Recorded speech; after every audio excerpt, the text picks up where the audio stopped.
Good morning, everybody. Welcome to video lessons. This is Sudarshan Reddy, lecturer in physics, Gaud Degree College for Women, Ramagiri, Nalgonda district.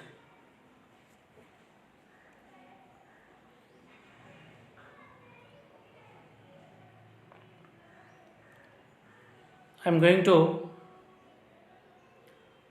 start with the second chapter of second unit of paper 1 physics. Title of the chapter is Mechanics of Rigid Bodies. So in this chapter now I am going to teach introduction and definition of rigid body, frames of references, and rotational motion of rigid body and relationship between linear and angular quantities of motion of a rigid body.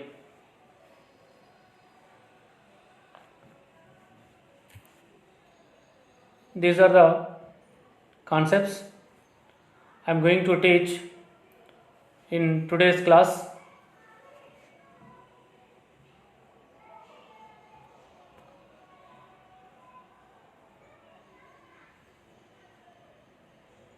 First one is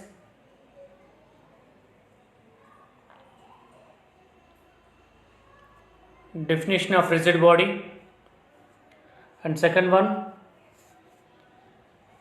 frames of references, that is particularly inertial frame of reference and non-inertial frame of reference, and rotational motion of rigid body and relation between linear and angular quantities. First I would like to start with the introduction of rigid body mechanics.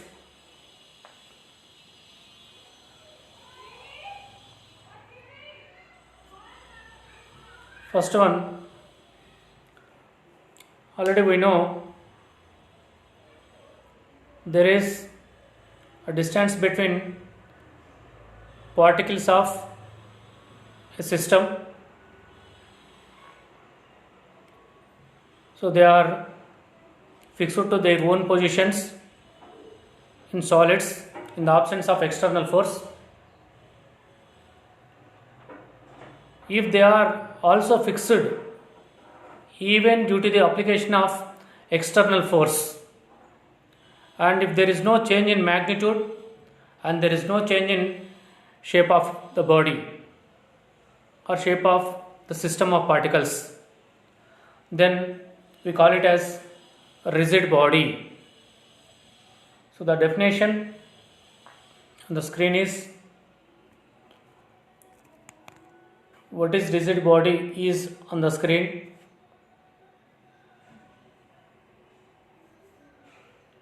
If there is no change in distance between particles, magnitude and shape of the body, then the body is known as rigid body. Here a body is said to be rigid if it follows the following three conditions. One is fixed internal distance between particles and fixed magnitude and fixed shape even due to the application of external force, then we call the body as rigid body. This is what in the definition of rigid body. The study of rigid body, the study about properties of rigid body such as motion and other physical properties, etc., etc. is known as mechanics of rigid body. Particularly, it is study about properties of rigid body. We call it as mechanics of rigid bodies. Next, to define position of any body, not only rigid but also any object, to define its position, definitely we need a reference system. With the help of the reference system, we can define position. The same way, we require a fixed coordinate system to define position of a rigid body. The coordinate system, the fixed coordinate system, which is used to define or by which position of rigid body is defined, known as frame of reference. Frame of reference is nothing but a fixed coordinate system which is used to define position of an object. Now we are studying about rigid bodies, so that we define it as a fixed coordinate system which is used to define position of rigid body is known as frame of reference.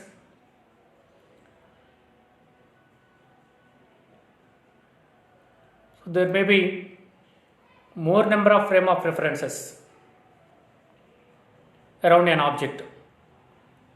So with reference to a frame of reference, an object may be at rest.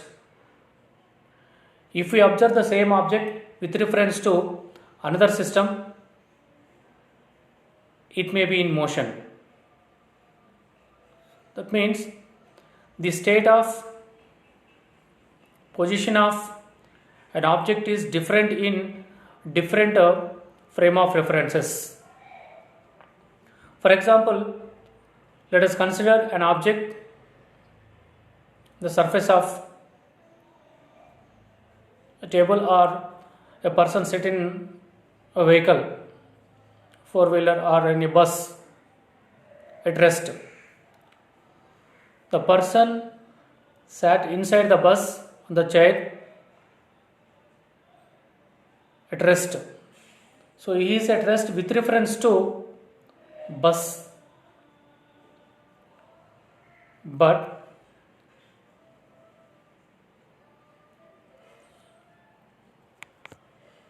if we observe the same person by consider earth as frame of reference, then we say that the person is moving with velocity of earth. So the first frame of reference is bus and second frame of reference is earth. According to first frame of reference, the person is at rest. According to second frame of reference, the person is in motion. So thus we say that same object may be appeared in different positions, different state of positions due to in different frames of references. That is, so frames of references are classified into two categories. One is inertial frame of reference and other one is non-inertial frame of reference. So what is inertial frame of reference and what is non-inertial frame of reference? A frame of reference which obeys Newton's laws, particularly Newton's first law of motion, is known as inertial frame of reference. If a frame of reference which does not obey Newton's laws of motion, then we call the frame of reference as non-inertial frame of reference. So the frame of references are classified into two categories based on the obeying of Newton's laws. A frame which obey Newton's laws is inertial frame of reference. A frame which do not obey Newton's laws is called as non-inertial frame of reference. So at the bottom of the page, we see the definition of frame of reference. A fixed coordinate system by which position of rigid body defined is known as frame of reference. So it is classified into two types. We discussed about it. Right, let us discuss now about a motion of a rigid body. A rigid body can possess three different types of motion. One is translatory motion, rotatory motion, and combination of translatory and rotatory motion. So first one, translatory motion. During the translatory motion of rigid body, all the particles of rigid body attain same displacement. Different particles of rigid body during translatory motion should not attain different distances or different displacements.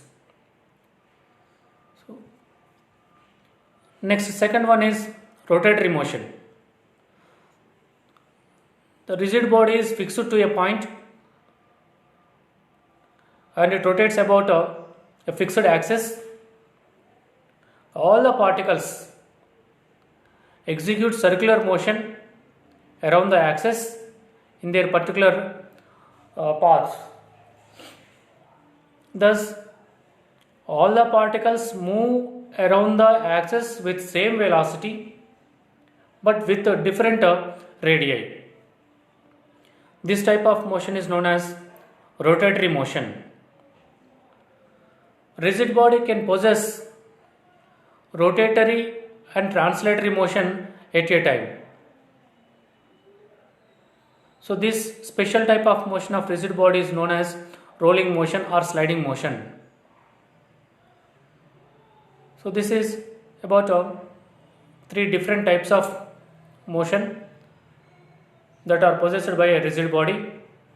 One is translatory and second one is rotatory and third one is rolling motion. So this is motion of rigid body. Now I am going to explain about rotational motion of rigid body. We can study the motion of rigid body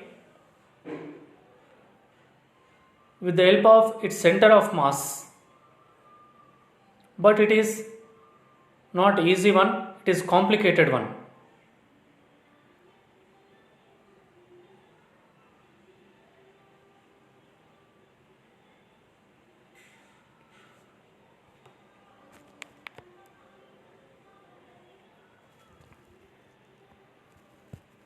So if we see the diagram,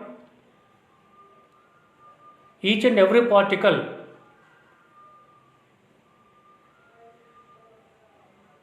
move around the fixed axis, rotational axis, along circular path. We call this as plane rotation or two-dimensional rotation.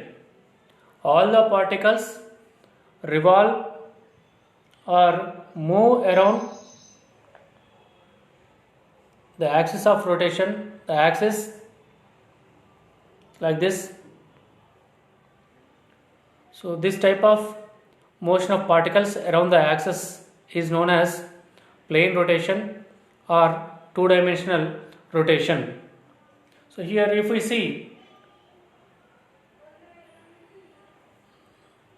let there are two particles at P1 and P2 that are moving around the fixed axis OZ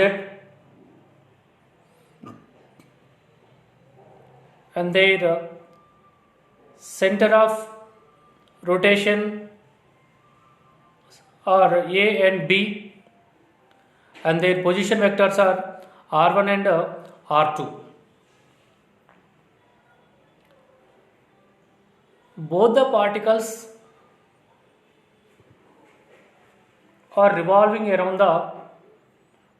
around the axis OZ with different radii. Here the perpendicular distance between point of rotation and the point where the particle is present is defined as radius of rotation. So here for particle 1 P1, radius of rotation is AP1, and for second one BP2.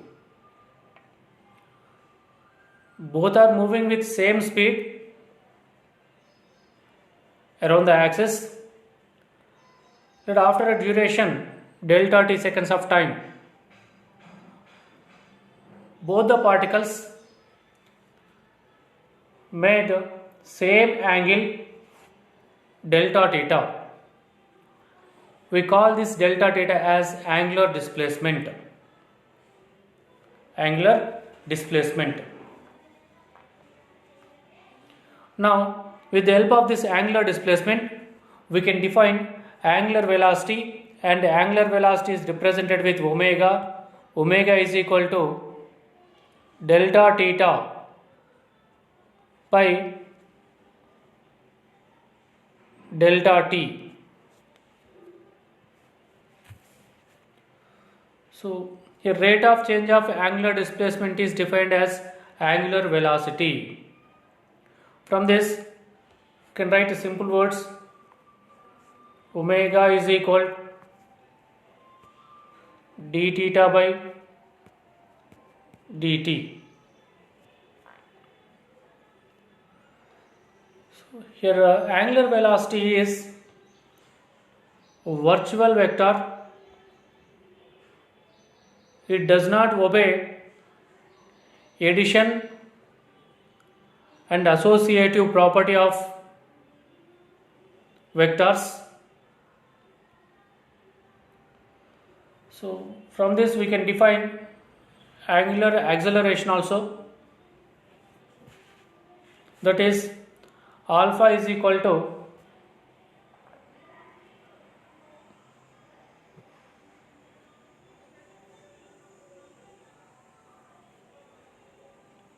d omega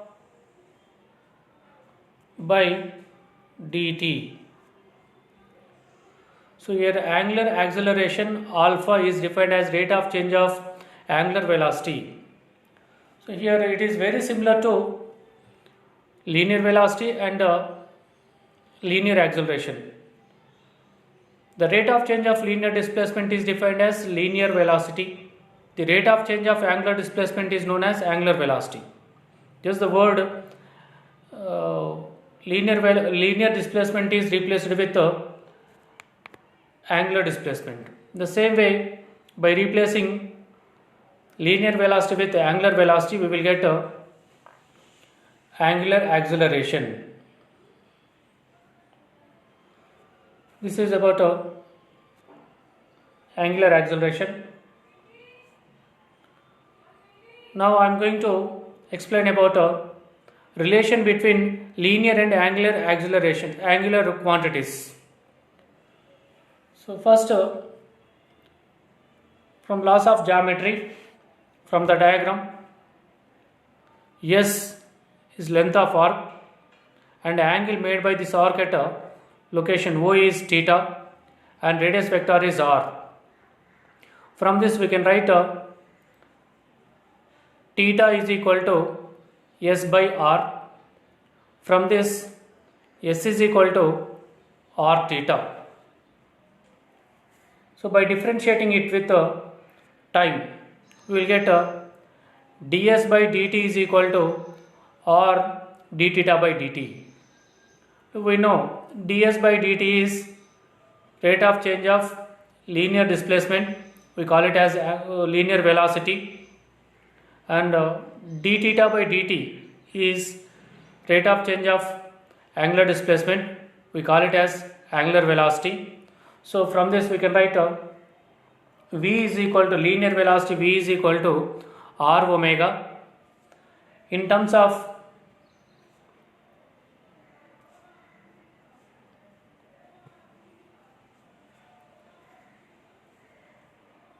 vectors, in the form of vectors, we can write it as v is equal to omega cross r, differentiate it with reference to time once again, then we will get dv by dt is equal to r d omega by dt. dv by dt is acceleration, linear acceleration, or we call it as transverse acceleration, and d omega by dt is angular acceleration, we call it as alpha. So from this, dv by dt is equal to at, transversal acceleration, d omega by dt is equal to alpha, angular acceleration. From this, at is equal to, you can write alpha cross r, it is in the form of vectors. Now radial acceleration ar, from centripetal force we can write it as ar is equal to v square by r. So by replacing v with r omega, we will get r square omega square by r. So from this, we will get ar is equal to r omega.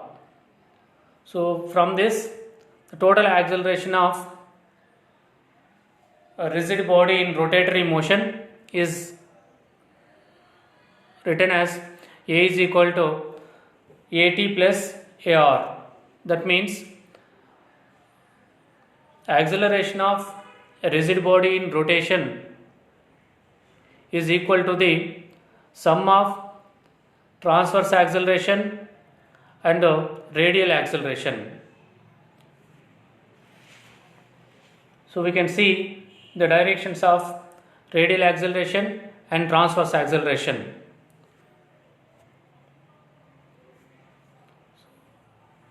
This indicates direction of transverse acceleration, and the acceleration along radial vector r, it is radial acceleration. So from this,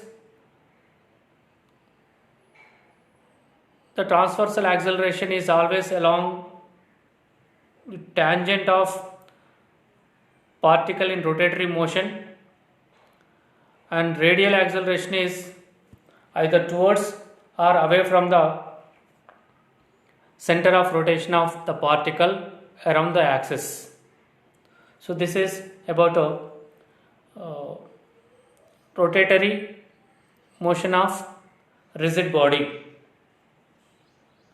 So, and this is about the directions of transverse acceleration and radial acceleration.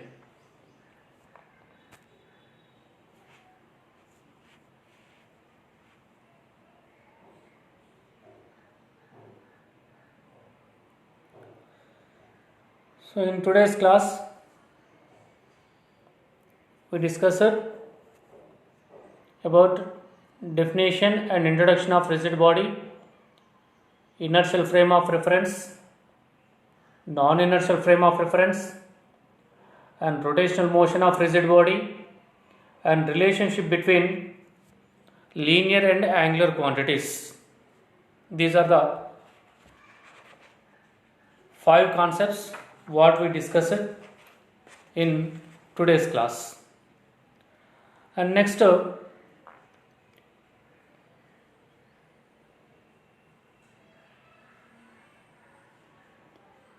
relationship between torque and angular momentum.